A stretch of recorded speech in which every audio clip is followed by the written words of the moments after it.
Bonjour et bienvenue pour cette nouvelle vidéo capsule intitulée Place de la réadaptation cardiaque dans l'insuffisance cardiaque.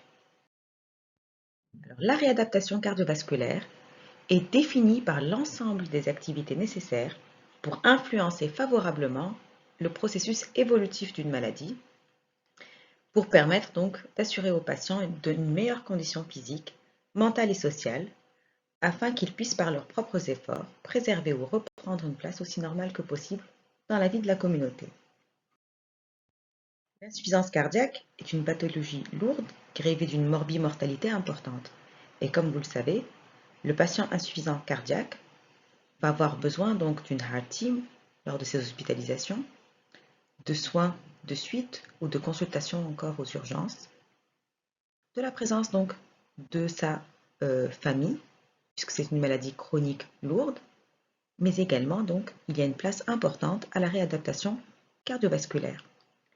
Contrairement à ce que l'on peut penser, la réadaptation cardiovasculaire ne se limite pas à l'entraînement à l'exercice. Donc elle est représentée par l'ensemble de ses composants. Donc la réadaptation cardiovasculaire, elle va inclure l'entraînement physique prescrit par le médecin, l'éducation thérapeutique et les conseils pour les facteurs de risque, une prise en charge psychosociale, donc un monitorage avec fixation donc des buts à atteindre, l'éducation sur les comorbidités, mais aussi donc une prise en charge nutritionnelle avec un changement du mode de vie. Donc, on revoit ici les différentes composantes de la réadaptation cardiaque. Pour ce qui est de l'entraînement donc physique, il y a deux volets. Il y a l'exercice en aérobie et l'exercice en résistance. Les objectifs de la réadaptation sont d'améliorer les conditions physiques et la qualité de vie. C'est d'avoir une prise en charge psychologique du patient pour lutter contre l'angoisse, le sentiment de dévalorisation, pour reprendre sa confiance en lui. Dans l'insuffisance cardiaque, il y a une étape essentielle et majeure qui est l'adaptation du traitement pendant ce processus. Et puis enfin, la modification du mode de vie du patient. Les mécanismes d'action sont nombreux. En effet, donc, l'entraînement physique avec l'amélioration des comorbidités va augmenter le débit cardiaque, diminuer les pressions de remplissage. Ça va améliorer le système nerveux autonome.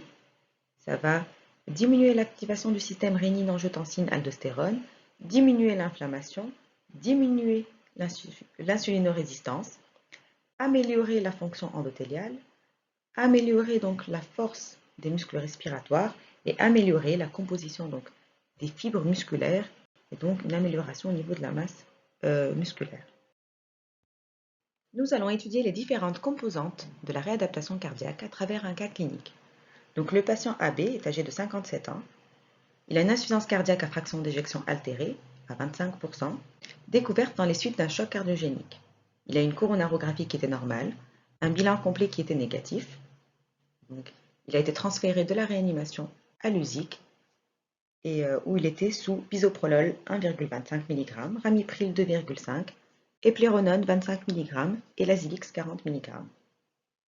Il avait une dyspnée donc stade 2 de la NYHA, une créatinine normale, une hémoglobine normale, des BNP élevés à 700 picogrammes par millilitre. Et l'échocardiographie montrait un ventricule gauche peu dilaté, une fraction d'éjection à 25% et des pressions de remplissage peu élevées. Le patient donc a été mis sortant des soins intensifs de cardiologie et a été transféré à l'hôpital Corentin-Seltan dans le service de réadaptation cardiaque de Marie-Christine Iliou, que je remercie donc puisque c'est un cas réel qu'elle m'a envoyé pour cette vidéo capsule. Donc à l'arrivée en hospitalisation en réadaptation cardiaque, l'échocardiographie à l'entrée a montré une fraction d'éjection à 21%, le test de marche de 6 minutes était à 300 mètres, il a eu une épreuve d'effort cardio-respiratoire et l'évaluation de la force musculaire. Voici donc son épreuve cardio-respiratoire à l'entrée. Donc l'épreuve d'effort a été menée à 80 watts, soit 75% de la fréquence maximale théorique, arrêté pour fatigue. Le profil tensionnel était plutôt bas. Il avait des extrasystoles ventriculaires isolées avec quelques doublés qui ont disparu à l'effort. Le pic de VO2 était à 12 ml par kilo par minute, soit 45% de la normale.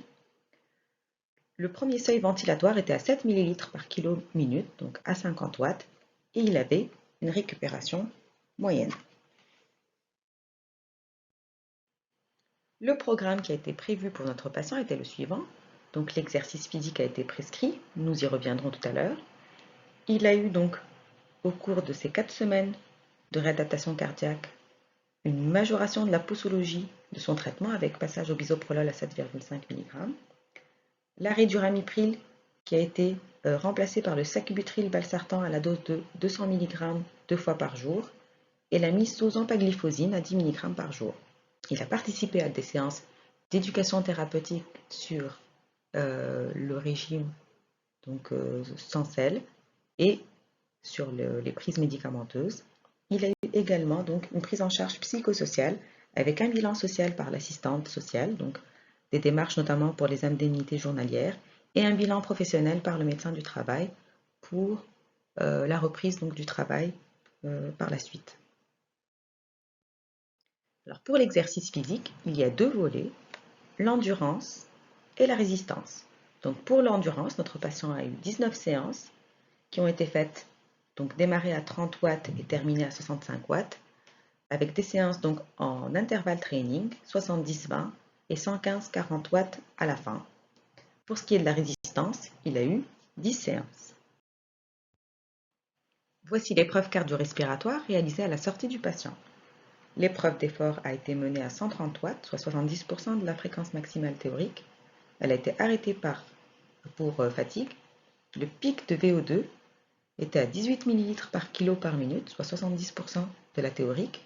Donc il a augmenté, on était à 12 ml par kilo par minute à l'entrée. Le seuil, donc SV1, était à 12 ml par kilo par minute, soit à 65 watts. Ce seuil est représenté par le point que vous voyez ici.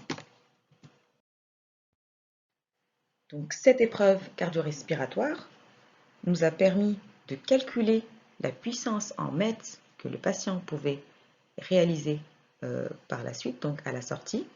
Il existe plusieurs formules que vous voyez sur l'image de droite, mais il y a une application donc, qui s'appelle MyCardiopad qui vous permet donc en mettant le poids du patient et la charge en watts qu'il a réalisé sur l'épreuve à la sortie, de calculer donc la puissance en mètres. Donc notre patient, sa puissance en mètres était à 4, donc il est autorisé à réaliser des activités d'intensité légère. Donc pour ce qui est des activités domestiques, il peut passer l'aspirateur, balayer lentement, faire du nettoyage. Il peut faire donc de la gymnastique légère, du tennis de table, du golf, de l'aquagym et les activités de loisirs que vous voyez ci-dessous. Donc, pour ce qui est de la réadaptation cardiaque, il faut savoir que tout patient doit avoir une évaluation à l'entrée. Chez l'insuffisant cardiaque, donc sur le plan clinique, on va rechercher les comorbidités et les complications récentes, le stade NYHA, les signes de congestion et également donc les signes de malnutrition et de cachexie qui sont fréquentes chez les patients donc insuffisants cardiaques. La biologie sera faite de façon donc complète, mais on va insister sur la fonction rénale, les BNP, les électrolytes, l'anémie et le bilan martial pour corriger donc une carence martiale s'il existe. Le patient aura une échocardiographie à l'entrée et donc l'élément essentiel et la pierre angulaire de la réadaptation cardiaque chez l'insuffisant cardiaque, c'est l'épreuve d'effort cardio-respiratoire, donc avec la VO2. Le patient aura également une évaluation de la force musculaire, l'évaluation de la pression inspiratoire maximale et le test de marche de 6 minutes, surtout si l'épreuve d'effort cardio-respiratoire n'est pas réalisable, si le patient donc est très affaibli. Alors l'épreuve d'effort cardio-respiratoire, elle est réalisée sur bicyclette ergométrique ou tapis roulant. La bicyclette est souvent préférée, donc on va mesurer la pression artérielle, la fréquence cardiaque, surveiller l'électrocardiogramme Et ça va permettre, chez les patients insuffisants cardiaques, de déterminer le premier seuil d'adaptation ventilatoire. Donc le premier seuil d'adaptation ventilatoire, SV1, il est représenté par la flèche jaune sur cette image. Il correspond à la première cassure de la courbe. La deuxième cassure de la courbe, ou deuxième seuil, donc SV2, c'est le seuil d'inadaptation ventilatoire. Et donc à ce seuil-là, c'est le seuil qu'on choisit pour l'entraînement chez les athlètes. Donc, il faut savoir qu'il n'y a pas de consensus sur les différents choix dans l'entraînement physique dans l'insuffisance cardiaque et qu'il faudra avoir un programme personnalisé, adapté à chaque patient. En suivant donc cet acronyme FIT, donc il va falloir fixer pour chaque patient la fréquence, l'intensité, le type et donc le time ou la durée de cet entraînement. Il y a donc chez tous les patients une séance de gymnastique qui se fait, comme vous le voyez sur cette image, en groupe. Son but, c'est le renforcement musculaire, l'assouplissement, l'apprentissage de la respiration abdominale, et puis elle va constituer une séance d'échauffement avant les séances d'entraînement sur bicyclette ou tapis roulant. Cette séance de gymnastique, elle dure de 30 minutes à 1 heure. Ensuite, on arrive à l'entraînement en endurance. Il faut environ 21 séances dans l'insuffisance cardiaque. Ces séances d'entraînement vont se faire selon la fréquence cardiaque fixée d'entraînement ou le premier seuil ventilatoire. Il existe donc différents protocoles. Comme vous le voyez sur cette image, les patients vont s'entraîner ensemble en groupe.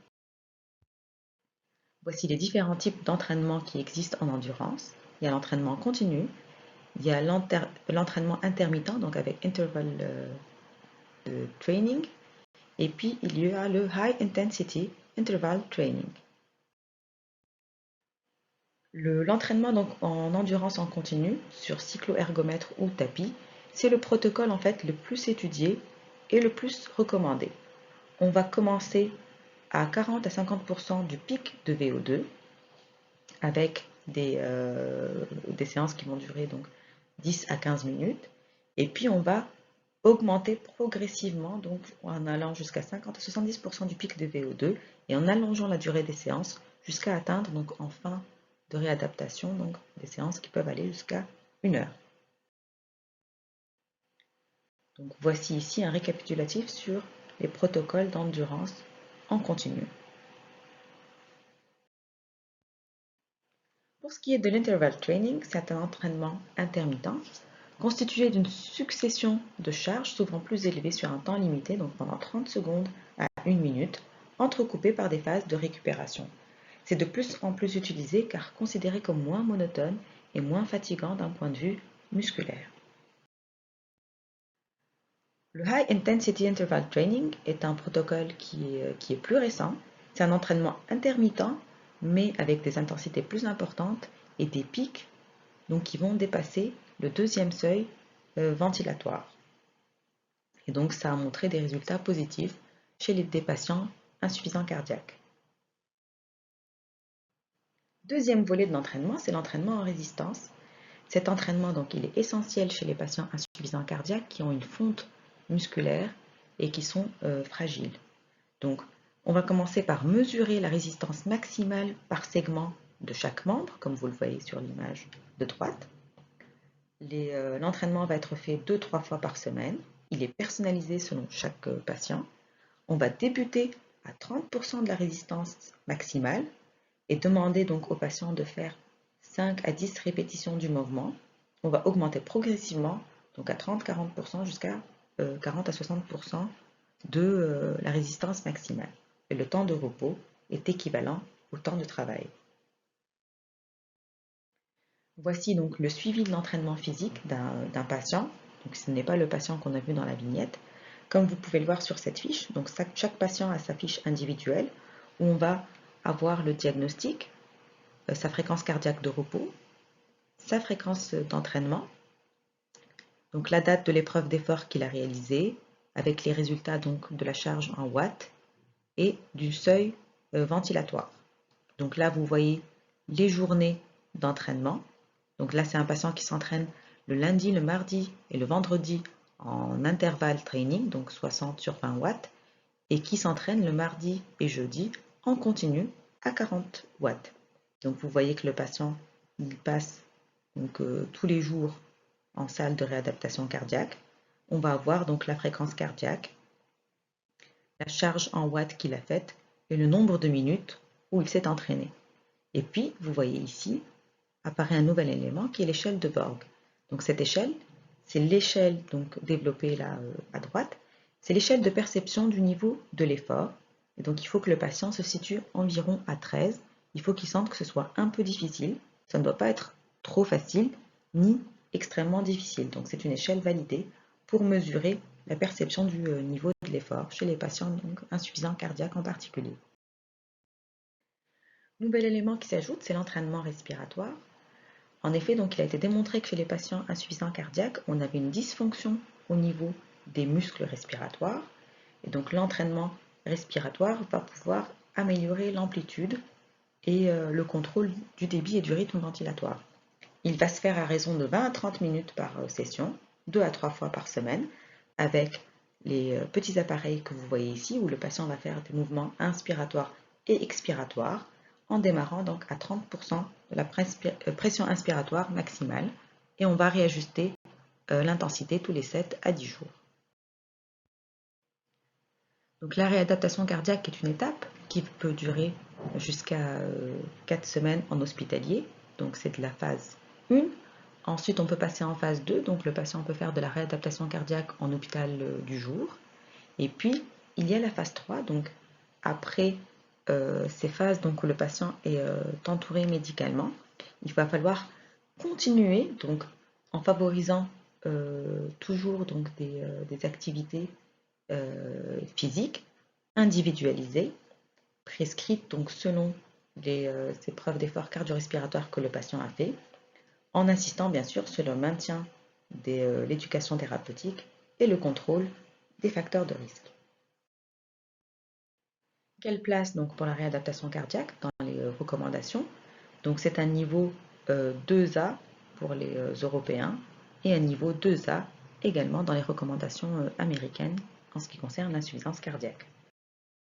Pour conclure, donc la réadaptation cardiaque permet dans l'insuffisance cardiaque d'améliorer la qualité de vie des patients, de diminuer les réhospitalisations, d'atteindre donc le traitement médical optimal. Malheureusement, elle n'est pas assez prescrite à travers le monde et puis on a une disponibilité très limitée en Tunisie. Merci pour votre attention.